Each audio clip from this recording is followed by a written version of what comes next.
Thomas, that is up to you, and we will handle it appropriately. And I believe that's pretty much it for code of conduct wise. Everyone always behaves. I've never had any issues, so I'm not worried about it. I will turn it over to the lovely Dr. Thomas.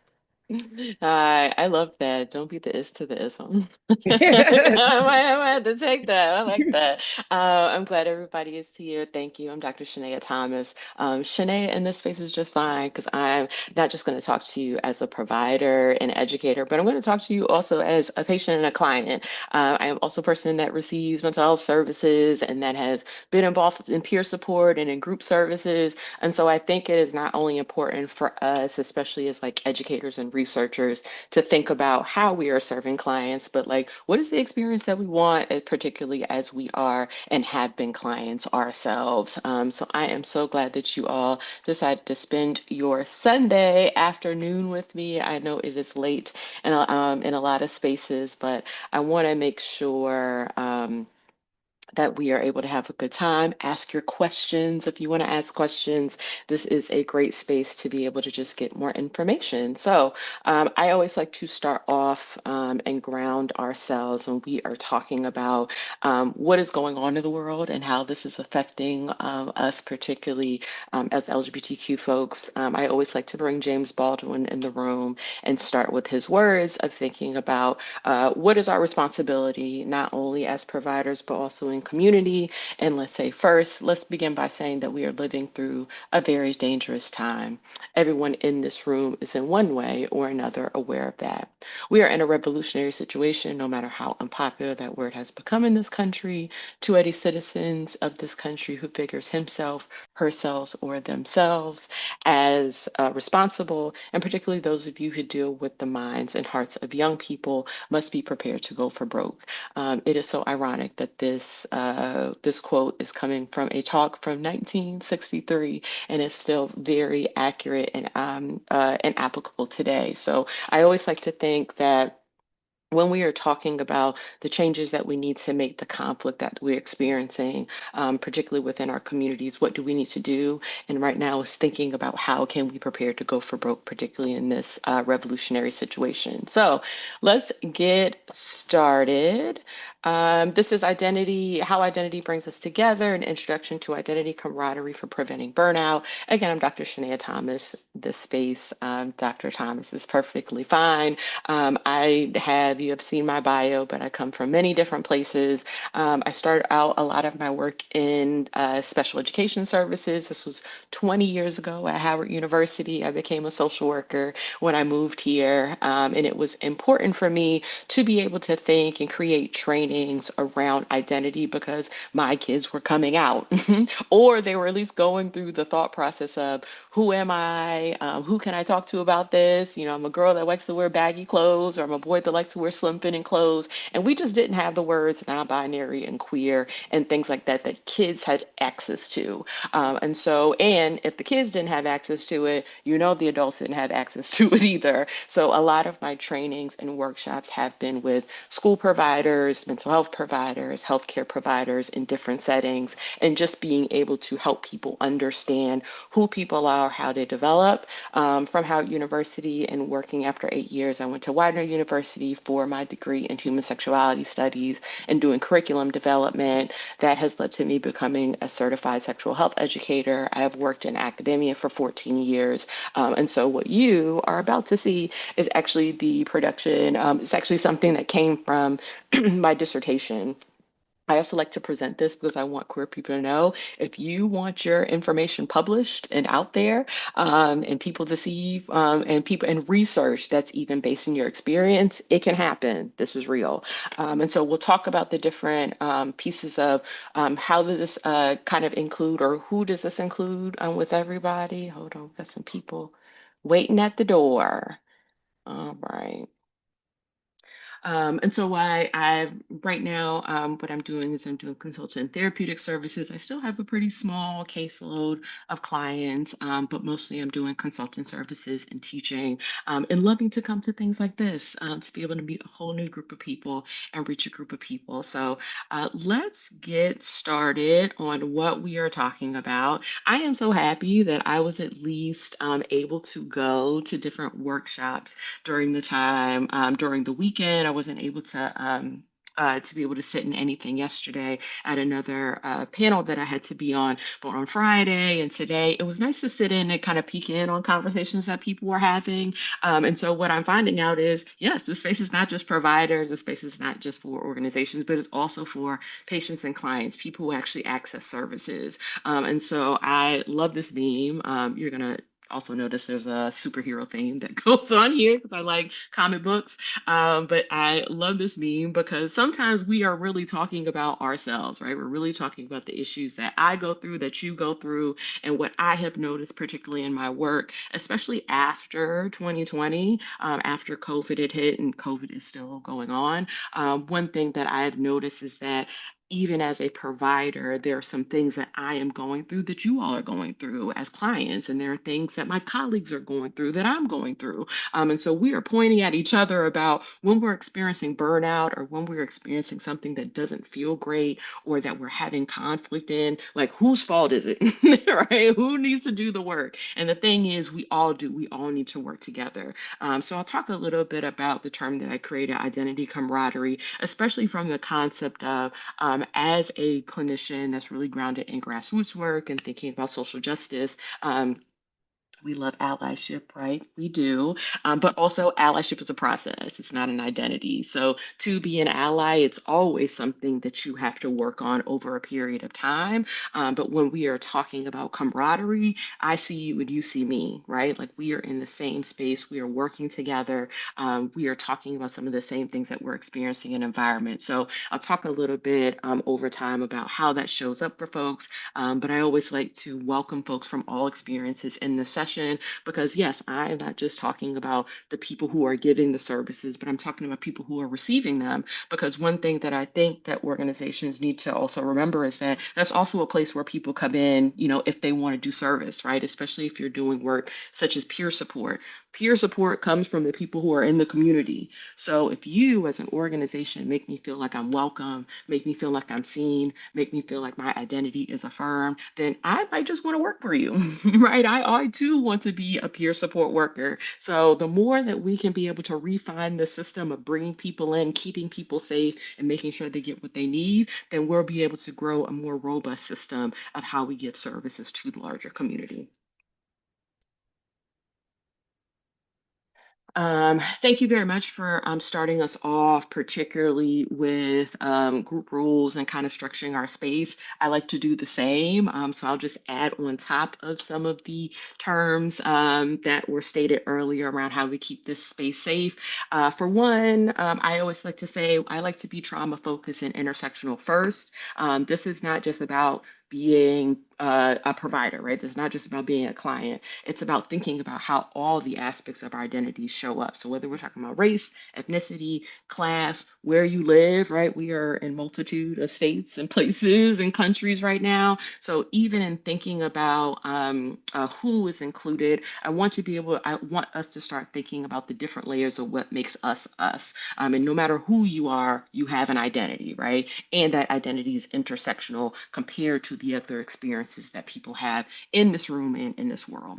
The Vegas rule, what's in here stays in here. Just want people to be mindful that this is recorded. So if you say words, terms, things like that, just make sure that you want to record it. That's all. And also be mindful that if you have examples and you're like, let me ask about this client or ask about this organization, I do ask you to be mindful, use pseudonyms and fake names just so we can protect the people who need to be protected. And you never know who knows who, right? This world is small, this community is small, so you might mention something that somebody recognizes, especially in detail. So just be mindful of what you say in this space, especially because it's recorded. We ground ourselves in abundance. There's enough room for all experiences. So again, we come from many different places and spaces. I want to be abundant in the way that we think about the solutions that we want to see here. So just make sure that you're able to do so as well. And I always like to say all experiences are worthy and all experiences need to be held accountable. What that means to me is, are you responsible for the vibe that you bring into the room? All right, so if you have something you want to say, something you want to bring up, that's cool. But if we have some critique, if we have some additional questions, we are going to raise our hand and want you to be accountable for what you're bringing in. So I like to add that piece. And I always like to ask in my spaces, is there anything else that people want to add? Is there anything else that people feel like would be helpful in making sure that we keep the space safe with each other? And if it's nothing, that's fine too.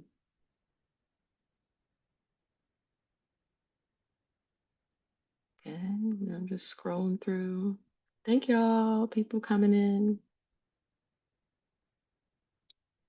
All right, I always like consent. So if you can do a hand raise emoji, a thumbs up, if you are okay with these rules and what we have here, I will be glad to move forward just to make sure that everybody is here and can follow the rules. Thank you. Thank you. Love it. Thanks for the thumbs up. I see them. Appreciate you. Thank you very much. Also, people who are looking behind me and it's like, is that a Christmas tree? It is. My my child wanted to start early. So just to let you know that it is there. And hopefully it's not distracting for folks.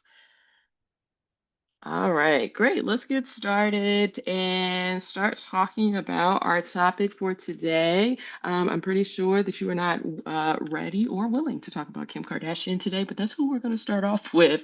And so I like this meme. I like to start my I always like to start my presentations off because it helps ground us in where we need to think about who we are in this work. And so this meme, of course, she is somewhere swimming somewhere that I can't afford, wherever it is. And she loses her diamond earrings and she's like, oh my God, I'm going to cry my diamond earrings. And then her sister comes out and says, Kim, there's people that are dying, right? And so the conversations that we are going to have here, they might be difficult. They might bring up things that people might not feel comfortable with. They might challenge some thoughts that you have. Whatever it is, I want people to also be grounded that in this space for this hour and 15 minutes that we have together, nothing is as hard as what people are going on out in the street, right? Nothing as hard as the experiences that people are having and being able to walk the streets and feel safe. To feel like they're going to go home at night, to feel like they have something to eat and clothes on their back. So, what I also encourage people to say is that yes, you may have lost your diamond earrings, but there are people that are dying, right? This is why we do this work. We want people to be well. We want people to have things in healthcare and all that great stuff. I think that is, but and the reason why we want people to have those things because we want people to be alive, right? If they want to, right? So I also want to give body autonomy in that sense too. So let's think about how we need to take care of ourselves. I always encourage people. I got my water here. Get your water. I see people with cats. Hey, cat. People with cats. Yes, okay. We have nice comfort things. Have your soft blankets. Get comfortable. Get a snack if you need to. And if you want to participate, cool. And if you just want to hear the sound of my gentle voice, that is fine too. So, again, thank you for being here. I'm going to get nerdy a little bit before we get started and have a little grounding around the conversation that we're going to have. So, like I said, a lot of this was based on the dissertation that I did that was particularly around peer support, burnout, and how are organizations responsible for caring for those people during burnout. The one kind of well-known theory that a lot of people use, especially when they're talking about the issues that LGBTQ people go through, is that they will go to Myers' 2003 minority stress theory. People use this because it is kind of one, it's not the first stress theory that people have came up with, but it's one that's popular because it is focused on the L, G, and B population. It is known that trans people, genderqueer people, non-binary people are not included in this. And so there are articles that kind of veer off and also talk about those populations as well. But this is pretty much kind of one of the premier standard theories that people name when they are thinking about how LGBTQ folks are interacting with the healthcare system, or just how their experiences are happening within society in general. There are three things that you might want to keep in mind or think about for yourselves of what Meyer named. For one, Meyer talks about, for one, that stresses, that minority stress that people are experiencing is external.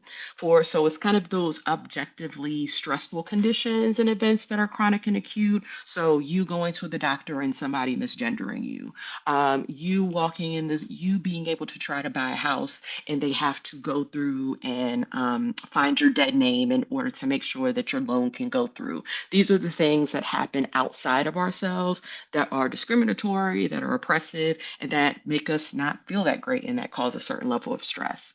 You also have kind of the second, the expectation of those events that require a level of vigilance. So you walking down the street in your chosen presentation and somebody choosing to get into your face or maybe approach you with violence, like then you're going to have a level of vigilance, right? So that might cause you to carry some mace, to carry, a weapon with you.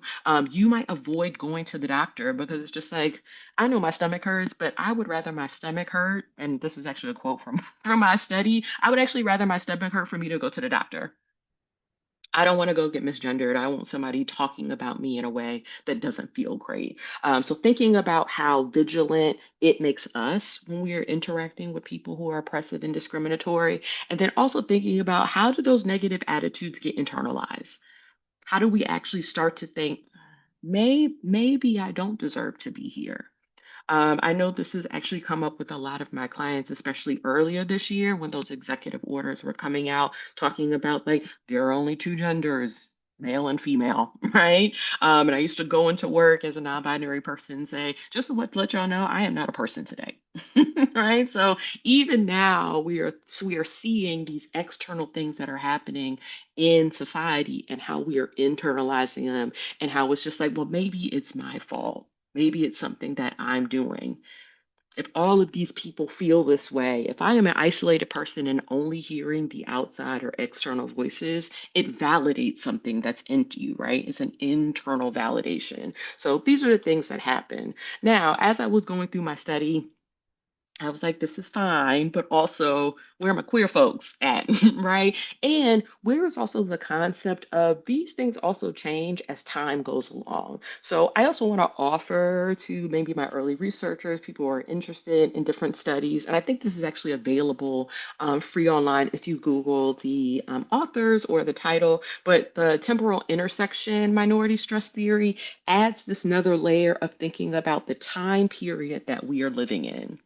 So, yes, you are going through these external stresses, ones that make you vigilant, ones that are internal, but also those things are going to change as time goes along. The experiences, the oppressions, the discriminations that happened to earlier queer folks are very different than the ones that are happening now, right? The ways that we are talking about how young queer folks are coming into their own, finding affirmation, finding more experiences that validate them, those are very different than 30 years ago, 40 years ago, 50 years ago, right? Shout out to the people who are 60 years in into the queerness, right? So those experiences are different. So one thing that I saw in my study is that one issue that the elder queers, and I'm saying elder queers, but it's really like 35, 40, right? Elder queers were having with bringing the younger folks in was that I don't have a connection here, right? Something's happening. So, thinking about historically what's happening in the world, thinking about what's happening generationally as queer folks all together,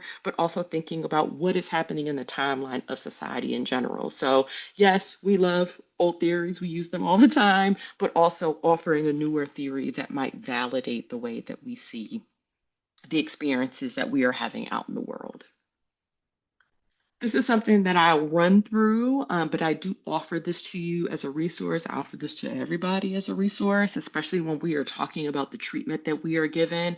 And so, as you know, as a professor, one thing that I love when social work students come to me and they're like, "I want to change the world, yay!" And I'm like, That is so sweet, girl. That's so nice. And do you know what system that you're trying to dismantle? And so when people are just like, I'm just going to go be a good person, it's just like, well, being a good person doesn't always dismantle a system, right?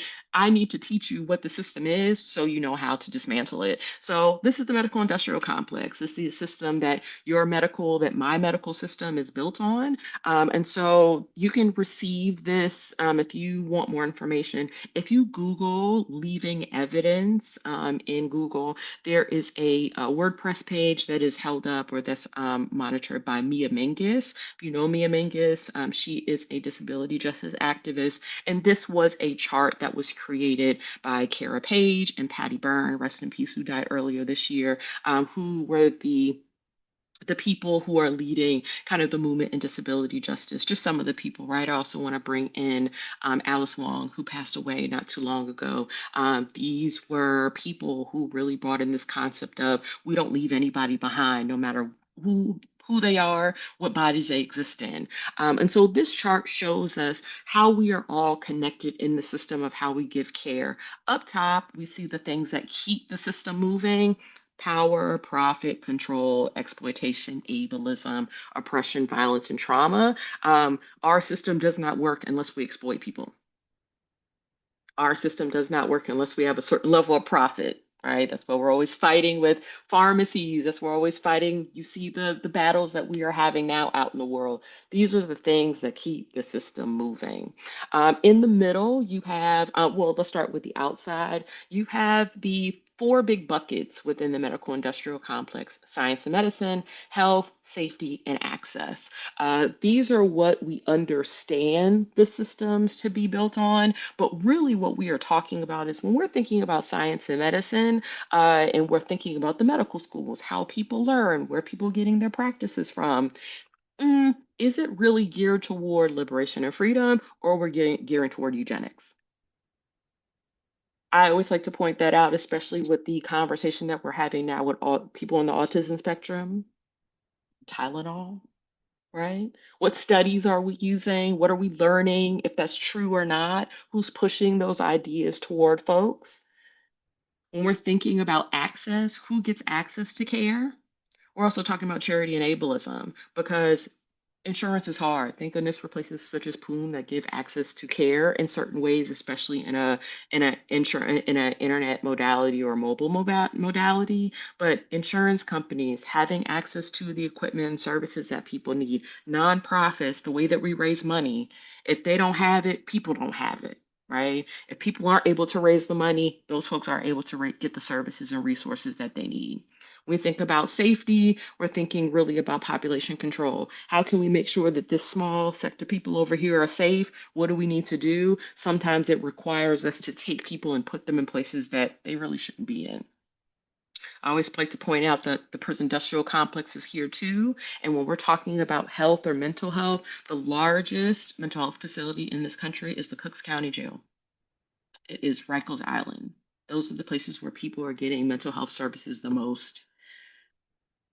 So when we're thinking about health, we also have to think about the desirability of health. What is healthy? Who is healthy? Who gets to be healthy? Who has access to health? So I always like to put this up and say, this is the system that we're working up against. How can we make sure that we eliminate some of these barriers to services so everybody has the opportunity? And as I kind of move into our subject around thinking about queer folks in spaces and helping each other, this is something that's also playing into a part of us not being able to have access to everything, right? How can we make sure that people feel heard and served and not be able to take away the abundance that we want people to have? Okay. I also want to check, do people have questions? People just hearing the sound of my voice. That's fine.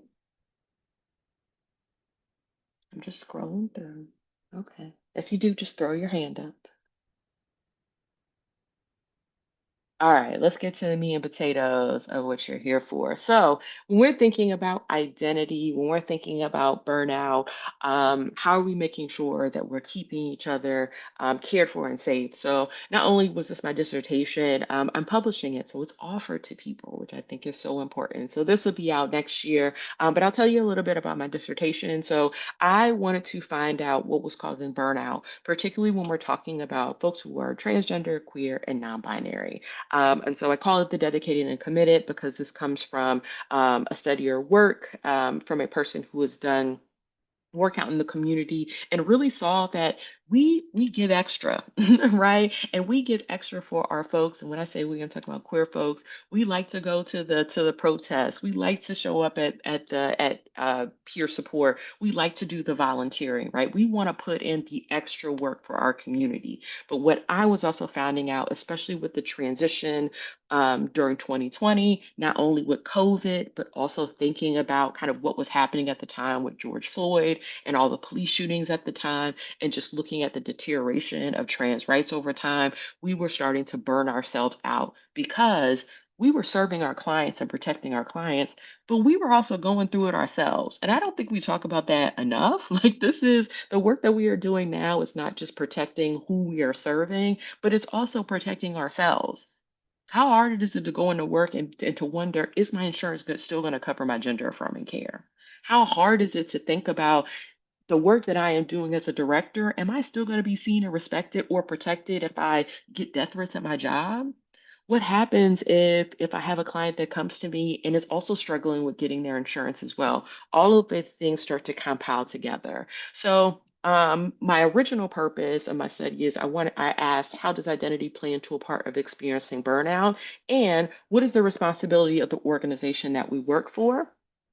The participants that I had were I had five participants that were in my study. This is qualitative and quantitative for nerds out there who want to know. When you're talking about quantitative data, you're talking about kind of like the age, how long people were serving, who were volunteers, and then also quantitative and qualitative was I had a conversation with them, and I wanted to find out more about their experiences as queer and trans folks working with other queer and trans folks, and how did that play into the way that we had started burning out. And I saw a lot of interesting things. And so, as I was talking to them, some of the questions that I wanted to ask was, how does it feel? What were their own burn, how did they define burnout? What were some things that they were experiencing in the work? And this was one of the quotes that I thought was really poignant out of the study that kind of wrapped up a lot of what people were experiencing. So, for one, it was like both the person, and this person is trans, all of my folks were trans masculine.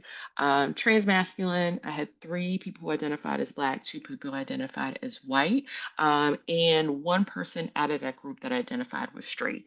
That's not because I wanted to not include trans women. They did not volunteer for the study, but I have a part in here that talks about how do we make sure to include everybody. So we'll get to that soon. So this quote was really poignant about thinking about both emotionally and behaviorally. One of the challenges about being a trans person is who is offering peer support to other trans folks is not getting personal or not getting emotionally invested, and that we are informing and creating and informing with each other constantly. We are always constantly sharing our information, our stories. Look at this weekend, right? There were some workshops that were happening where it's just like, we just going to talk about ourselves. Right, we're just going to talk about who we are. Tell me about your experience about being an older trans person. Tell me about what you learned about such and such, right? We do that all the time. And so as we are doing that, one of the things that my person called it is this earned internal squishiness. This kind of I like being in a space with other people because I feel like we can jive with each other, right? Like we are able to share our information with each other. But that can also complicate boundaries, right? And we experience this all the time, especially when we are with people, our friends, our family members, whomever in communities, to where we just get so comfortable with each other that we eventually sometimes we start to feel like our boundaries get overrun, and we don't do a good job of being able to put those lines. So it wasn't my job to figure out or to tell them how to create boundaries. It was more of just like, well, why does that happen? I want to know more. So this is where I came up with this idea around identity camaraderie. Like I said before, I use the word camaraderie is really important to me, not because I wanted to think of allyship, because I was not talking about being an ally to my clients. Now, we can argue of whether I am an ally to my clients, especially because there's a power differential as a clinician, as a healthcare provider, as doctors, as physicians, whomever you are, you have a client, you have a power differential with your clients. And that's just period point blank. We ain't arguing about that. That's just how it works because there is a certain level of power that I have in giving services, giving you prescriptions, giving you information that you don't necessarily have. And so I have to recognize that to make sure that I'm giving you equitable service, right? And that I'm also seeing you as a whole human being and not just as a person that I'm passing information to. And so I can see myself in saying allyship, but I am more talking about the experiences that I was going through in 2020 were the same things my clients were going through when they were coming to see me for session. They were having issues sleeping. They were tired of seeing people die on Instagram, right? Going on TikTok and just seeing really violent information, losing their community spaces, shutting down of DEI programs. All of these things were happening around them and to them. And they were happening to me too. So it wasn't about being an ally in that space. It was about having a level of, it was about being a comrade, having a level of camaraderie. So I like to define this as the process of somebody committed to a recovery service, recovery oriented service, and shares the same identity as a person in the shares the identity of the person or the group they are serving. The provider shares the joys, but also the effects of discrimination, oppression, and the lack of politically committed intentional care as they experience within the greater society. So this is not just about the experiences that don't feel good. This is also sharing all those experiences that do feel good amongst each other. So I wanted to give a name to it and talk a little bit about that nuance that we all have. So in thinking about, and so the end result of this kind of came up this chart, I came up with this chart because educators love charts. But also as we are talking about how do we fix this thing or do we fix this thing? I think it's important to see what it looks like on a larger scale. So when I talk about identity partnership, I'm talking about relationship. So here I'm talking about the practitioners and the patients or the participants, the practitioners and the organizational colleagues, so people who you are in work community with, practitioners and the impact of work. So, just the work in general, the things that we are doing in order to move liberation and freedom for all of us forward. And then also thinking about practitioners and the organization. When I talk about identity presence, I'm talking about who we are, recognizing the role of who we are in service work, or recognizing your identity in your friend groups or in your family groups, right? The level of camaraderie talks about at what level people are interacting with each other and also the risk of burnout. So when we see an imbalance of something, there needs to be an action on the organization's part. I find it's always important to talk about the organization because I feel like sometimes, especially in work situations, if there is conflict here, the organization has nothing to do with it, or they just go about and automatically punish those people who are having those conflict without and then just bringing new people in, right? So if we just cancel out the problem but we don't find an applicable solution that is long lasting, we're going to keep losing good people in the system, and that's what we want to prevent. So I'll go over maybe the first three parts here, but as we are talking about kind of practitioners and the participants, and so we want to be able to create room for safer experiences for self-disclosure. We use self-disclosure all the time. We show up, and even if I'm this was 20 years ago, I was trained as a clinician, and you don't tell nobody nothing about who you are. You don't talk about how old you are. You don't talk about if you have no kids. You don't tell them where you live. You don't talk about your identity. Nothing. In telling you that I've worked in a high school and I look like this, those high schoolers did not care what I said or didn't say. I was gay. I was gay. They wanted to know what I did after work. They wanted to know all sorts of things about me. And there was nothing I could do to hide that, right? There's nothing I can do to hide that I'm Black. When I walk into the room, that's one of the first things that people know. So, as I am coming into the space of teaching other clinicians, I just help people realize you're going to self disclose no matter what you do, right? So as people are self-disclosing, one of the things that I find is a risk for burnout is that peer reflection, that internal squishiness. It's not to say that it's bad or good, but either it feels fantastic to find out that somebody's queer in the same way that you are, but also could risk a level of burnout if we are identifying too much with each other and at one point we have a certain level of conflict. Same thing when you're talking about your colleagues. So if you're at work and you're working with other queer folks and other colleagues, you can also reflect that there's conflicts when there's experiences when those parallel identities don't misalign with each other. What I mean by that, and I think I heard this in one of the other sessions, talking about some people are transgender and some people are queer, or some people are non binary, not in the same way that you are, right? Some people are lesbians in a different way than you are, right? Some people just have different identities that means different things. And so what you find is that there is a certain level of internal conflict. I think it was in the session I heard not too long ago where somebody was just like some of the experiences they were having with other queer folks were worse than people who they were having in community. That's real. That was one thing that had came up when I was talking about kind of gender presentation and thinking about peer support workers. Some of the transmasculine folks talked about their experiences of being in groups or facilitating groups with other transfeminine folks. It wasn't that there was anything that was wrong or bad. It was I just had to be mindful of my experience as a transmasculine person is very different from a transfeminine person. That's just the way it is. So, how do we work out that intergroup conflict or that disconnect to make sure that everybody is seen and heard and gets what they need? Oh, there's something in the chat. Hold on, clicking on it. Oh, great. Thank you. There's people talking. For this health case, investment interest is very relevant to my experience, recent experiences of working with queer owned and friendly businesses. It can get very messy. Okay, when you're working with other queer people who are unable to hold their boundaries, especially with the power differential and the lowest rank getting blamed for it. Hear you. Sorry that has happened to you, but also totally hear what you're saying. Thank you. It doesn't the partnerships and communication based on what is expected of the communications? Absolutely. Right? What is the standard of how we are communicating with each other? How intimate do you need to get with me to know about me or to know if we're comrades on the same level? Thank you. I love that.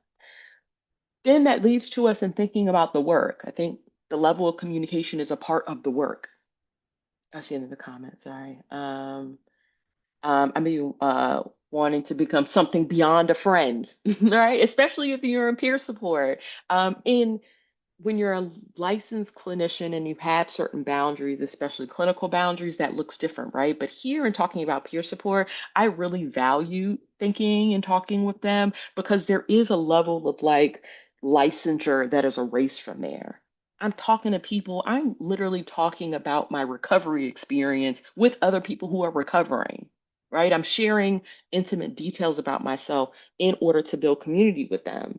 But sometimes we overgive, right? And sometimes we don't know what that line is until we actually in it.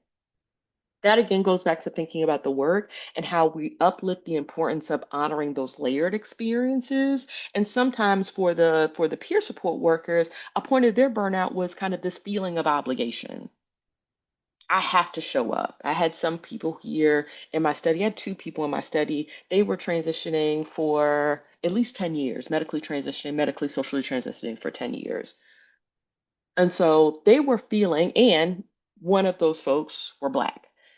And so sometimes that person, as the lone Black person, as a lone Black trans person, showed up in their group and there was only another one Black person there. And so they were like, I have to be here, right? I don't know if people have felt that experience where it's just like, I have to be in this space because if I'm not here, there's no representation at all. That feels good, right? It feels good to be able to share that experience with somebody. But also, the negative part of that is if we do that and share that too much, how exhausting that is. I think it's also particularly that we think about that as we're thinking about taking this work and passing it on to the people who are behind us. I actually was on a panel yesterday with Glamma, and it was like their fellowship program, and it's just like these really like 20-year-old, 20, a group of 20 uh, group of people, it's like 20 of them, and they were like young medical providers, PAs, social workers. Oh my gosh, so exciting. And I'm so glad that people are passing on this work.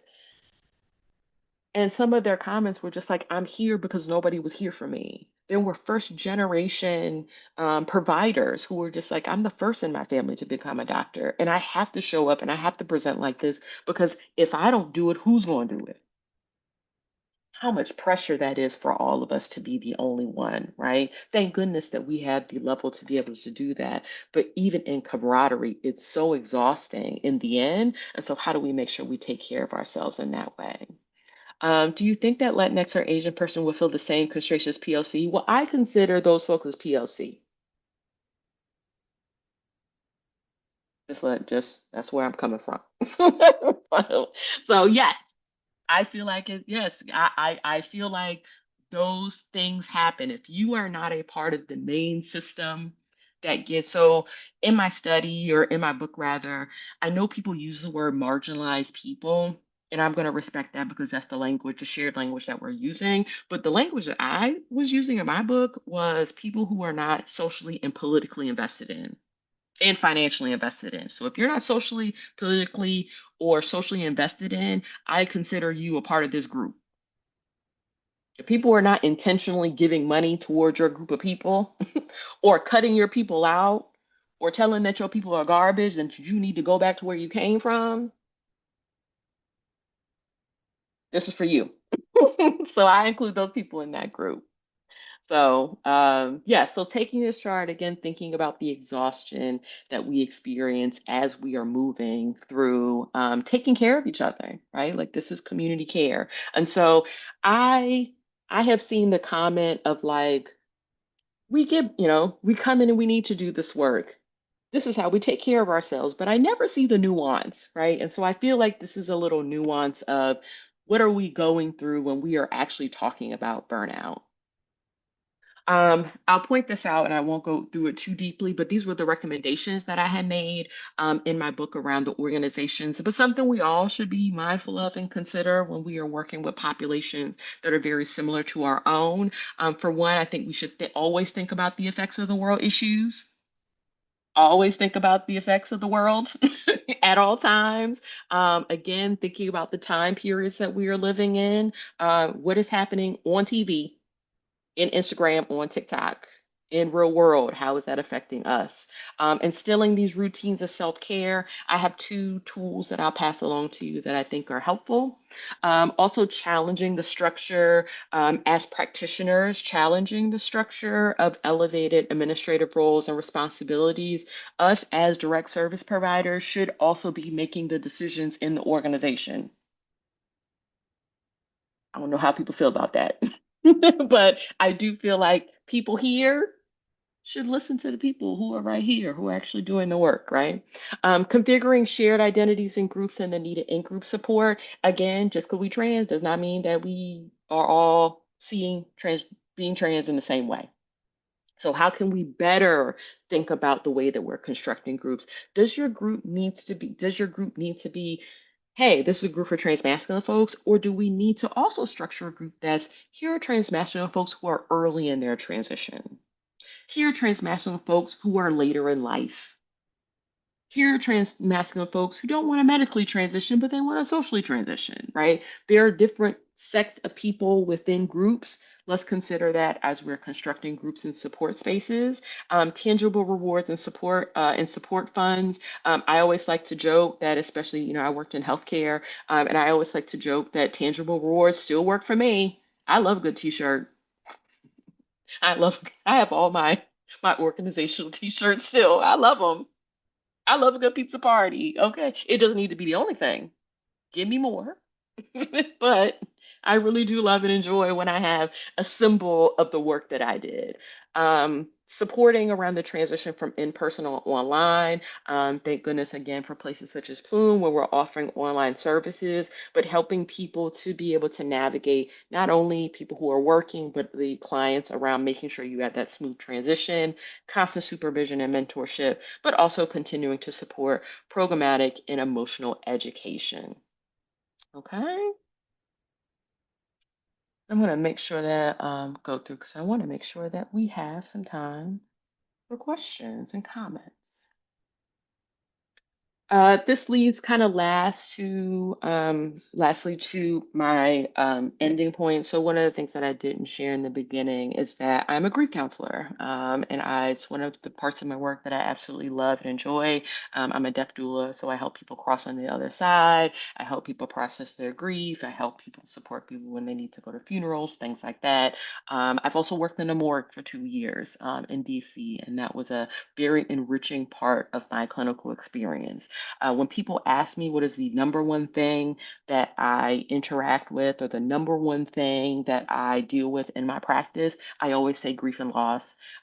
It's never been anything different at this point in the 20 years that I've been in.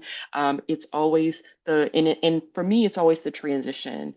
It's not just people dying, it's losing your mom because she went to jail.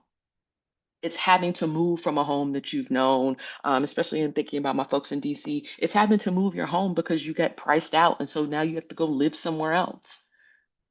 It's gentrification. It's losing the Department of Education and losing your services and the supports that you need. It's all of these things that are happening out in the world that really cause this level of grief that we are not necessarily doing a great job in dealing with. And so, as the scene may be out of place to what we're talking about, I just want to point out that we are having an experience of collective grief. And that is also where some of our conflict is, right? We are experiencing this generational experience and this historical experience of constantly losing things every day. I mean, I'm tired of watching the news and another right that I have is gone, right? Whether it is food food inspectors checking my food to make sure that they are something consumable that I should be eating, or whether it is my medical right to have certain services. People are losing things every day. And I think it is important to be able to understand as we are finding ways that we are converging with each other, supporting each other, coming together in groups. We also need to recognize that we are also constantly losing things in our space too. And so, in this, and then I'll see if I can also give a little space to see if we have comments and things like that. There's a 4-minute video that I want people to watch, and it is about grief. It is a cartoon. It has captions on them. I'll make sure that I'll turn it up, or I'll make sure that people can hear them before. It's about 4 minutes long, but it's more talking about how do we support people when they are experiencing a certain level of grief. And so what you're going to see is I'm going to turn my camera off. It helps a little bit of the bandwidth for the video. So I'm going to do that. I'm also going to make sure that you can, hear the audio. I'm going to turn the captions on so people are able to have captions. All right. Can people hear that? You just thumbs up, say yes, shake your head, yell. Yelling's fine. No? Okay. No. Okay. Thank you. Hold on. That's helpful. How about now? Gotcha. All right. Let's fix it.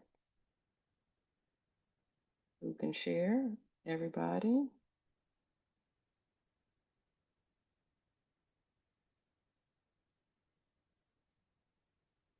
Just a minute. PowerPoint. Share sound. Boop. And start it over. All right. How about now? So, what do we do about all the pain we see in the world? Yes? Cool. All right. Great. It's my end. Great. All right. All the pain we feel in our own lives? And why does it seem like our best efforts to help somebody feel better always backfire? I've been studying intense grief and loss, baby death, violent crimes, accidents, suicides, and natural disasters. And I've learned something really interesting. Cheering people up, telling them to be strong and persevere, helping them move on, it doesn't actually work. It's kind of a puzzle. It seems counterintuitive, but the way to help someone feel better is to let them be in pain. This is true for those giant losses and the ordinary, everyday ones. Educator Parker Palmer writes, "The human soul doesn't want to be advised or fixed or saved. It simply wants to be witnessed, exactly as it is." He's talking about acknowledgement here. Acknowledgement is this really amazing multi-tool. It makes things better even when they can't be made right. For example, somebody's struggling. Their baby died, or there's been a bad accident, or their mom got sick, and they're just sad. It's way more helpful to join them in their pain than it is to cheer them up, but here's what we tend to do instead. "You have 2 other children, you need to find joy in them." Or, "You know what you need? You just need to go out dancing and shake it off." Or, "I felt really sad once. Did you try acupuncture?" We're not really sure what to do with someone's pain, so we do what we've been taught. We look on the bright side. We try to make people feel better. We give them advice. It's not like this is nefarious. I mean, we try to cheer people up because we think that's our job. We're not supposed to let people stay sad. The problem is, you can't heal somebody's pain by trying to take it away from them. Now, acknowledgement does something different. When a giant hole opens up in someone's life, it's actually much more supportive to acknowledge that hole and let pain exist. It's actually a radical act to let things hurt. It goes against what we've been taught. In order to really support you, I have to acknowledge that things really are as bad as they feel to you. If I try to cheer you up, you end up defending yourself and your feelings. If I give you advice, you feel misunderstood instead of supported. And I don't get what I want either because I wanted you to feel better. It's pretty rare that you could actually talk somebody out of their pain. Rarely does the admonishment to look on the bright side actually heal things for someone. It just makes them stop telling you about their pain. It's so tempting to try to make things better. When somebody shares something painful, it's much more helpful to say, "I'm sorry that's happening. Do you want to tell me about it?" To be able to say, "This hurts," without being talked out of it, that's what helps. Being heard helps. It seems too simple to be of use, but acknowledgement can be the best medicine we have. It makes things better, even when they can't be made right.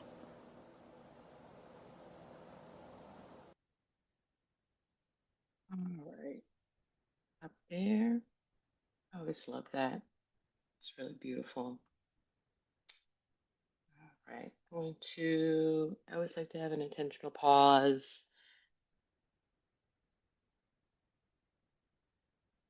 These people a space to think about their own losses and how this work shows up for them.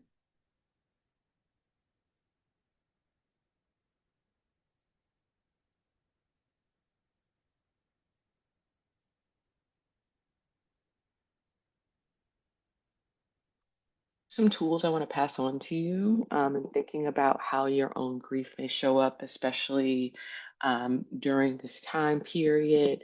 We're thinking about the holiday season. We're thinking about joining whether it's our birth or biological families, whether it's our chosen families, being able to come together with our folks. So, what are some things that we can do to take care of ourselves in sitting in our stuff? Right. I want to be very clear that this session or this workshop is not about like how we're going to move out so we can dismantle conflict and it's never going to happen. That's just not realistic, right? We're always going to experience conflict. But how, especially with our people, how do we make sure that people are staying in care?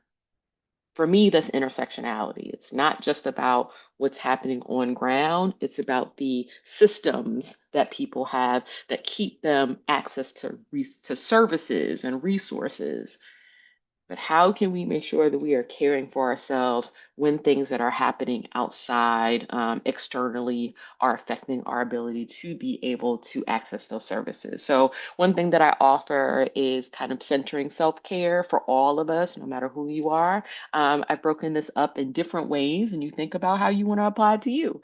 So, you can do seasons or the changes in weather. I mean, who knows what the weather or the seasons are doing these days? But for one, especially for you astrology or you nature girlies out there, you have winter, spring, summer, fall, or season one, season two, season three, and season four, whenever you start. I have a friend who thinks about she's like the new year doesn't start January 1st. The new year for me starts the first day of spring, and that's for a lot of people, right? So anytime you want to shift your season, that's cool, but think about your seasons here, and then think about the different ways you want to re-up on your self-care, because you are a different person in different seasons, right? That's why we feel a different way during the summer, and some of us feel crap during the winter time, right? So thinking about, for one, daily, giving yourself a scale, or maybe getting up and saying, how do I feel on a scale of 1 to 10? 10 is rewarding, 1 is most challenging. What do I need to do for sustainability? You can do every 3 months because we have a 12-month calendar. So splitting it up and thinking every 3 months, what are the systems or relationships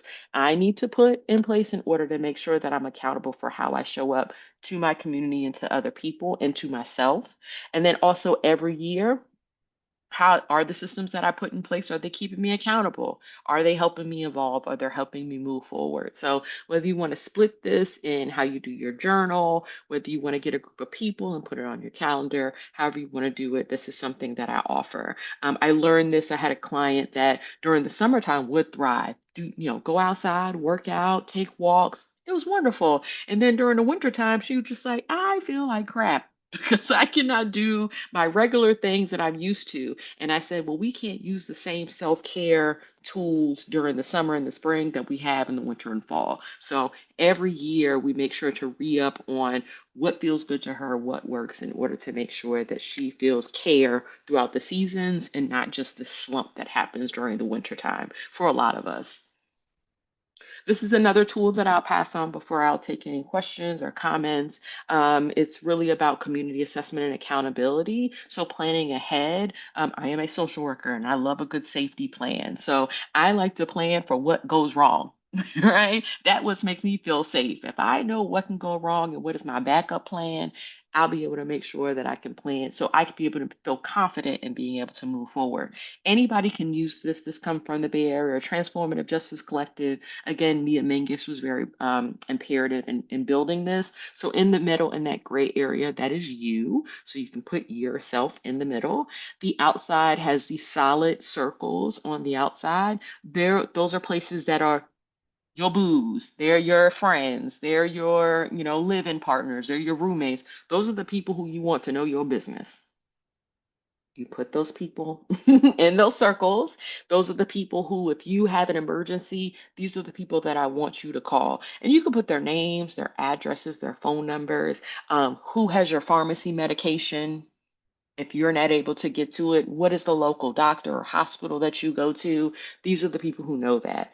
If you have the dotted circles, those are the people that kind of know your business, but they don't know all the things about you, right? But they might be good alternatives to people who might be able to help get you help if you need it. And if you see these bigger circles on the outside, those are your local grocery store, your pharmacy, your hospital.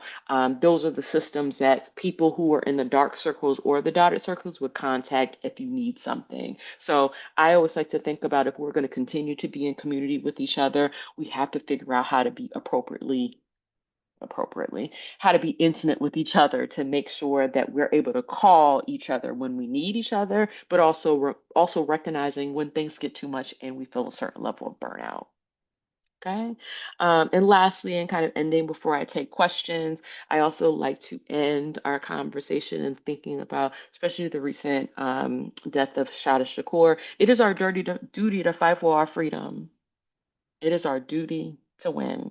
We must love each other and support each other. We have nothing to lose but our chains.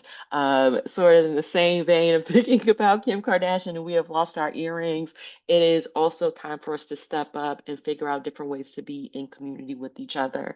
And so I love to be in community with you. I want to thank everybody for being here. Here are some resources that I also like to offer. Some of them I like to try to offer ones that aren't necessarily totally academic because I think that we also need to branch out and not just think about research, but also think about some of these really great works that people have left behind and to challenge them, right? I know not everybody's a fan of the ethical slut, especially as a polyamory text, but it was one of the first ones that I use, and I still use it and critique it today.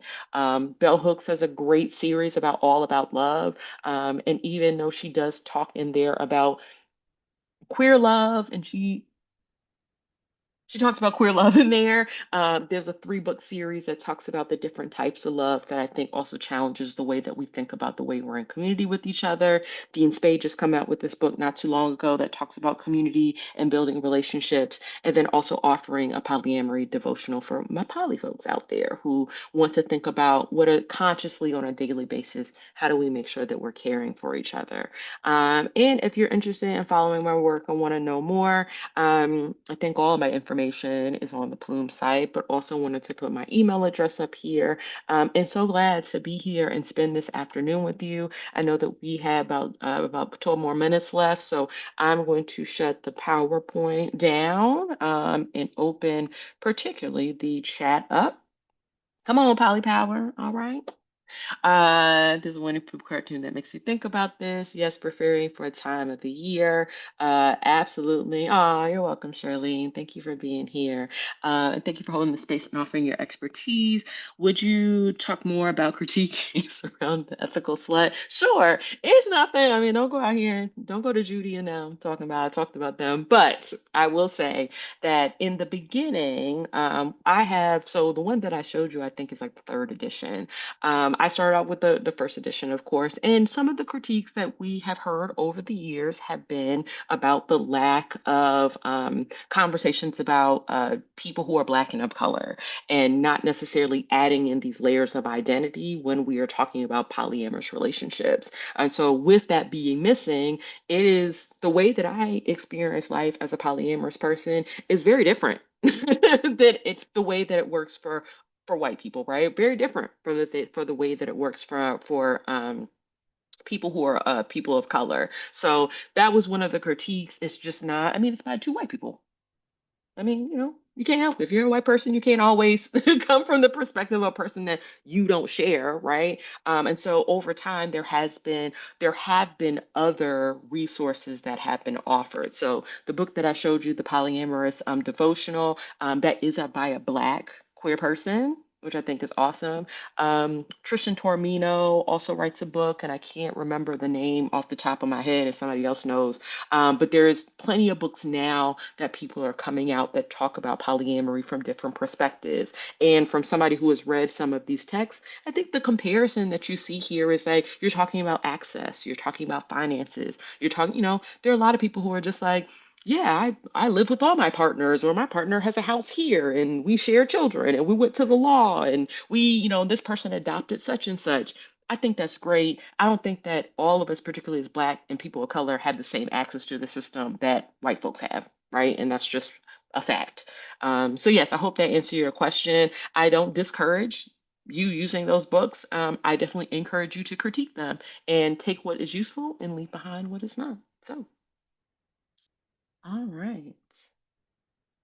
Polybar, any questions, thoughts, feelings, any other resources that I can offer? Sounds like I should check that. The Polyamorous Devotional Finance has been a big hurdle. Okay, listen, more than one person is expensive. More than one person? Yowzers. I'm with you. I'm with you. All right. And I also put those, if people weren't able to see all those books earlier. Yeah, I think these are really useful. And I think as an academic, it challenges me to use community resources. Like everything doesn't have to be done in a lab, right? And I think I learned this a lot with my own study of we just are not talking to queer folks enough about their queer experiences and putting them in writing. One of the things that I really do preach is around this aspect of legacy framework. And, I am, the kids see me as an elder millennial. I'm an elder queer person in the community. And so I'm not going to be here forever. And that's not to be morbid. I'm just not going to be here forever. And so when I take the resources that I have, all this work, all these trainings that I have done with folks, all of these things, like I got to pass them on to somewhere if I don't want them to die with me. And so I really think about how am I teaching the next generation of folks. I was talking about the fellows yesterday, and one of them, I had to watch one of their presentations, and they were talking. I can't remember what the subject was. I think it was gender markers or something. But every time they showed information from a website, particularly from a government website, it had disappeared. So all this information, these resources, this research are literally disappearing right before our eyes. And so I encourage you, if you're a writer, if you're a speaker, if you're a person that creates things, if you're an artist, if you're a creative, this is your time to make things and leave them behind for the people who are going to find them, right? I think that's cool. I think that's so cool to think about the times that we are not going to be here and somebody's going to unearth this book or unearth this, this piece of art that you made or this bracelet that you created in order to say that you were here. I think we're so focused and worried about things being erased that we're not thinking about some of the Easter eggs that we can leave behind for the next generation to find. I love to think about that. I've created a text to where it's about queer and trans folks and what happens in 20 years, 30 years, 40 years from now. Some year, a young person is going to be like, I want to know about burnout and queer folks. And they're going to find this book. Like, I think that's so cool. So, as we are thinking about and getting older and how do we stay in community with each other, some of it is about what are the works that we are going to leave behind for the people who are after us. Okay. All right. Any other thoughts, questions that people have?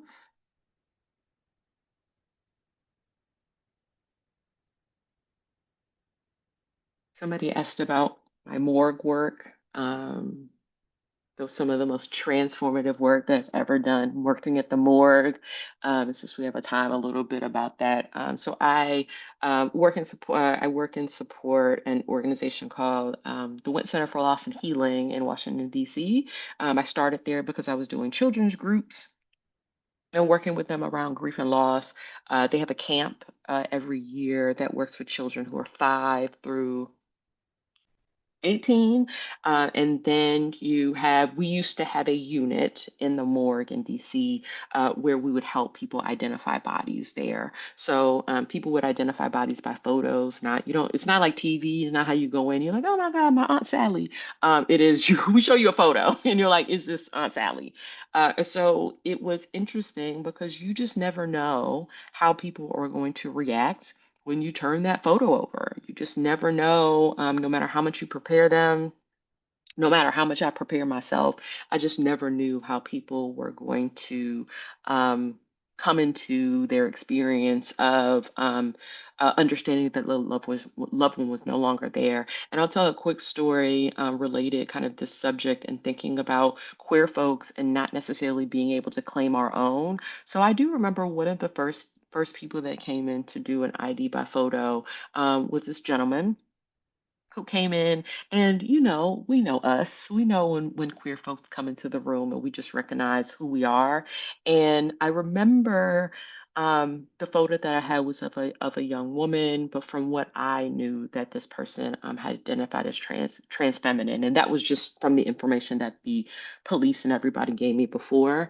And I remember this guy coming in and was like, I need to ID my friend. He just kept calling this person his friend.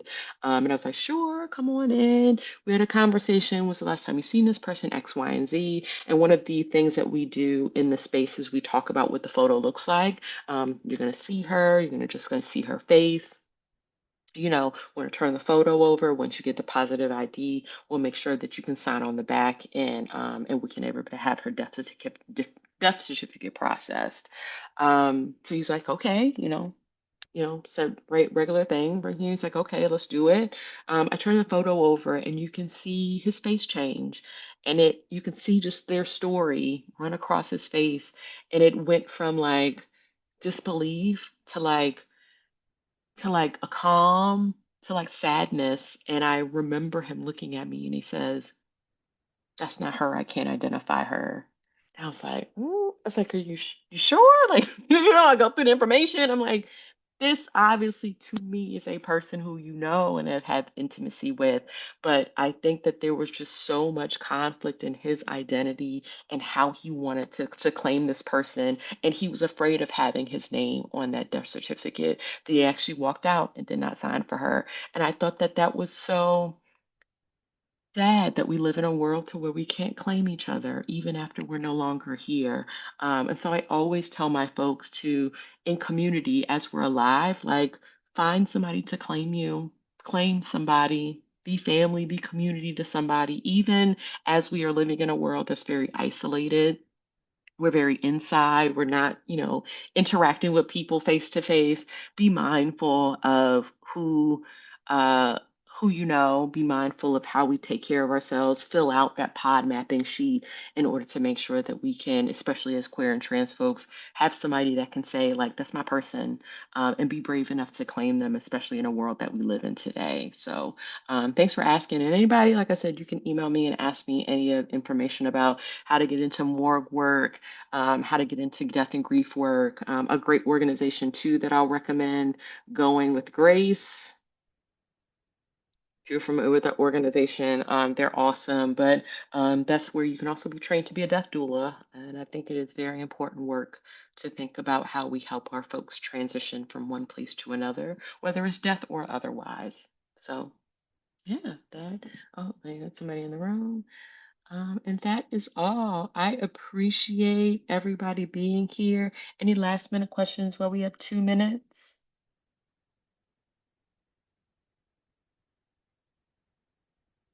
I'm going to shut everything off. Oh, here we go.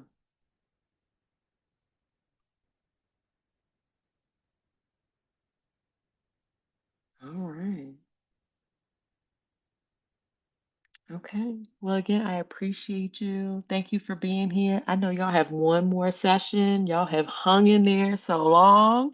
And I know it's a long Can you after put up this. your email address again? I sure can. Thank you for being here. Thank you, Shanae. You've been absolutely wonderful. Oh, you're welcome. I put it in the chat. Stay in touch. If you Google me, I'm around.